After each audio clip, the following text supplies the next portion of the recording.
Hey MVPs, Rico Knows here. Going to talk to you guys about UFC Mexico City. You guys know the deal. There's a fight card in Mexico City this weekend. Full disclosure, this video is going to be free because I always make the main event for free and the very first night of the night free. But I will not be on the Discord server with you guys watching these fights live, providing my commentary this weekend. I have other responsibilities and other engagements. So I'm putting out the videos a day early. I apologize. I'm sure Sultan of SWAT or one of the other admins will be on the Discord server and they'll put it down in one of the other channels, but it won't be on the Discord stage. I am so sorry. Just don't have it. Maybe I can give him permissions to do that. I should probably lean towards doing that. But let's talk about it. Let's talk about this first fight for a second here. First fight of the night, MarQuel Mederos versus Austin Hubbard. Okay, MarQuel Mederos is 9-1. Some could say that he should be undefeated. Right, he should. He only has one loss by split decision. And then we have Austin Hubbard over here, who's been around a long time, had a stint in the UFC, dropped, came back, and he's kind of a 50-50 fighter, and no one thinks he should be undefeated. Now, I start this by telling you some could say somebody should be undefeated, but we got robbed by the judges. Guys, if you know any fight is going to the judges in the UFC, you got to be careful. You got to be careful, man. These fights going to the judges, we're getting robbed left and right. Every week we're getting robbed, and I'm laughing, I'm smiling, but it's no laughing matter. It's a fucking problem, right? Shout out to Dana White. I tag him on Twitter after every single fight, and I just say, this is unacceptable. We can't stand for this shit. So we've had a rough 2025 season in comparison to last year. We keep track of all our stats. We provide all the information for you. Very transparent. It's not good right now. That's all I can say. It's not good. If I pull it up over here and we look on the season, our locks are sitting at 61%. That's terrible. Last year we were at 83%. Our leans are at 59%. That's competent. That's okay. And value bets, that's okay. But that lock hit is just really crushing me. And that just means there's been 14 monumental upsets. But we've been robbed a number of times. Okay? But let's go back and talk about this matchup. And yes, I'll talk about why I'm taking MarQuel Mederos and all those other things. But let's go. So MarQuel Mederos. I'm going to talk about him first. This is a young man that when he was growing up, he got in a fight with his stepdad, beat him up, got thrown out of the house, called up his biological father, and dad said, yo, I'm gonna take you to the gym and teach you how to fight. I'm doing jiu-jitsu and stuff. I'm at the gym doing MMA, and this kid started learning how to fight then. He's extremely athletic, okay? He's American. They're both American. But he's athletic, and he's here to win fights. Now, this particular fight hasn't been a matchup that was supposed to be here for a long time. You guys know the deal. You go to Tapology and you go look at all this stuff, and people have been withdrawing and replacements and all this stuff. And if you look down here, Daniel Zellhuber, who we love, Daniel Zellhuber can scrap, but there was Elvis Brenner pulling out. He canceled. Then Zellhuber withdraws after Austin Hubbard. So it's a last-minute replacement for Mederos to come in here and fight Austin Hubbard.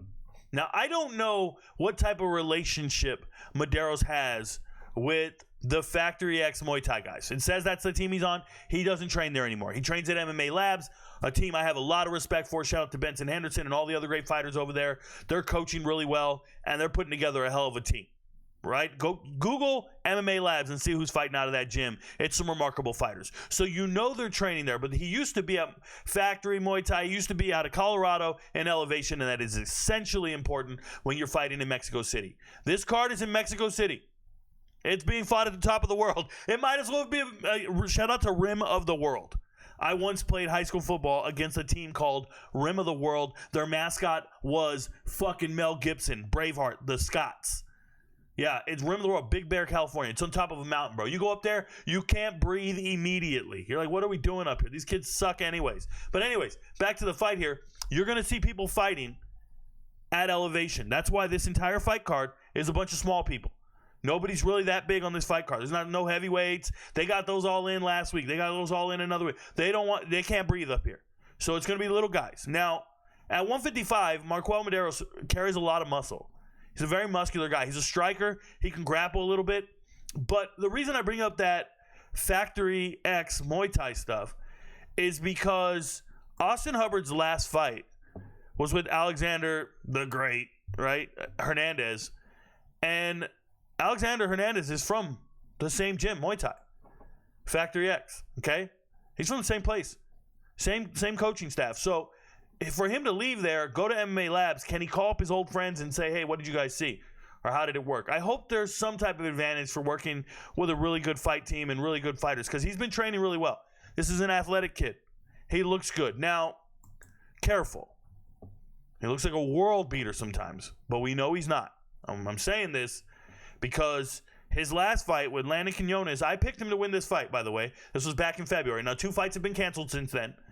So back in February, I picked MarQuel Mederos. I picked this for you MVPs. I picked Mederos to win the fight. And I told you he was going to go out there, and I just said he looks more athletic. I think he's going to win the scrambles, and I think he'll be there. Bro, there was control time. It was a 29-28 unanimous decision, but there was issues with him getting up off the mat. He wasn't looking world class. And the thing is he fought a kid named Issa over here, this European dude, Issa.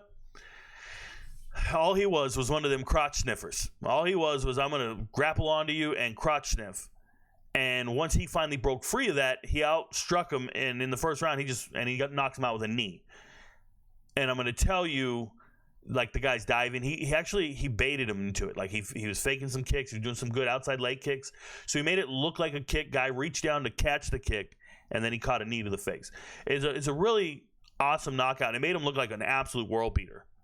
But then you see him get in the cage with Landon Quinones, who's a good fighter, and he didn't look like a world beater. And you're like, hold on. This kid's going to be in for a real dogfight. And he is about to be in a struggle. Now, he's never been submitted. Don't worry. He's never been submitted. I don't think he will get submitted. I think he's very good at takedown defense, grappling defense. Like, I think he's pretty good. We're going to stay standing for the most part. But Austin Hubbard's a problem.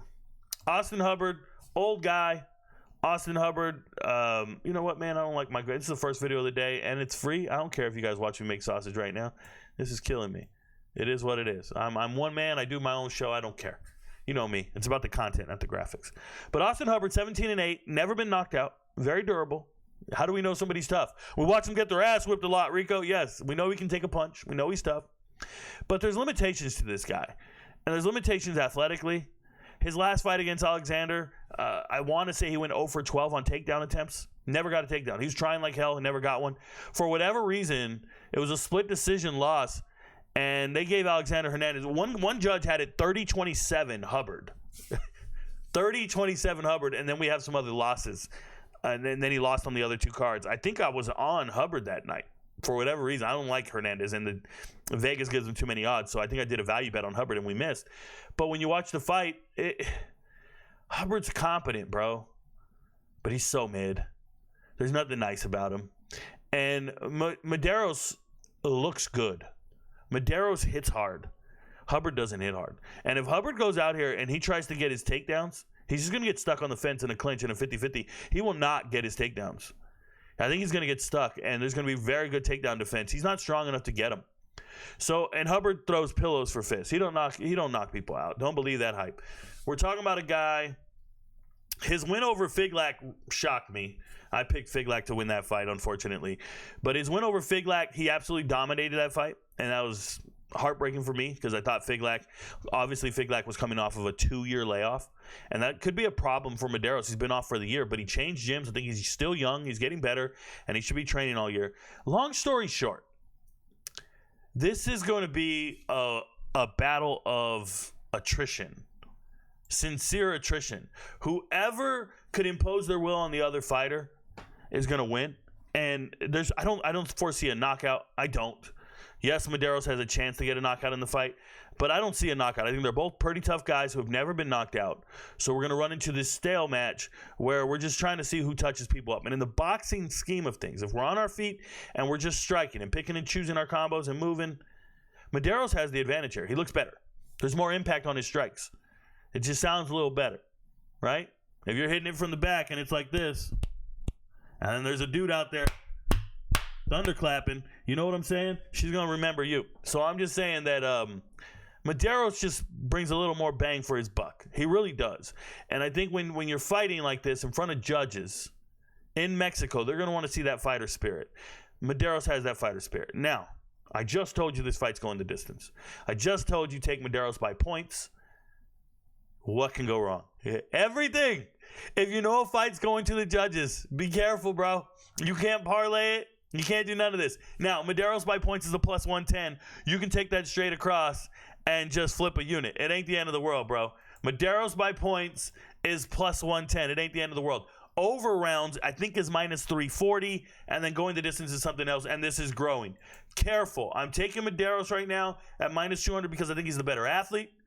I think he's younger and more athletic, but Hubbard could ruin your fucking day if you go parlaying this.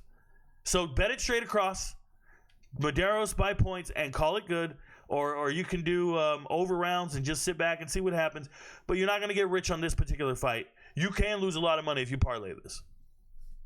Now, if Mederos goes out there and flatlines him, what do I do? If Mederos goes out there and knocks him out or whatever, you take it for what it is. So pace yourself. If I tell you there's a unit on this, and then you start showing me your cards and you put $300 on it, all I can tell you is I hope your unit size. If you're betting 300, I hope you have 99 more units ready to go. I really do. I hope you have a $30,000 bankroll. If you don't, and you're one of these guys who's just struggling using your paycheck every week, I can't talk to you. I can't relate to you. I don't feel sorry for you either. Pick and choose wisely. Some MVPs are better than others. But in this particular fight, I'm going to take MarQuel Mederos by points. I think Austin Hubbard is durable enough to string this out and get it to the end of the rounds. He might even steal a round, which is a little scary, okay? But hopefully Mederos can fend off the takedowns. Austin Hubbard's not that great with takedowns. He's a little older and slower. And Mederos looks like he's supposed to be winning these fights. He looks like he should be on trajectory to bigger and better things. I think his striking is crisp. Looks like a good athlete. So let's let him go out there and do that thing. Now, if he gets tired and he gets worn out, it's going to be a problem. So, sorry to be so redundant. Some of you guys can do this on a live bet. Watch it. See who wins the first round. And if it minimizes the amount of money you win, it also minimizes the amount of money you lose.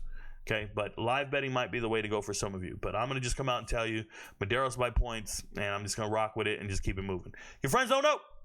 But Rico knows. I'll see you guys on the rest of the fight videos. Please become an MVP. It'll change your life. Go.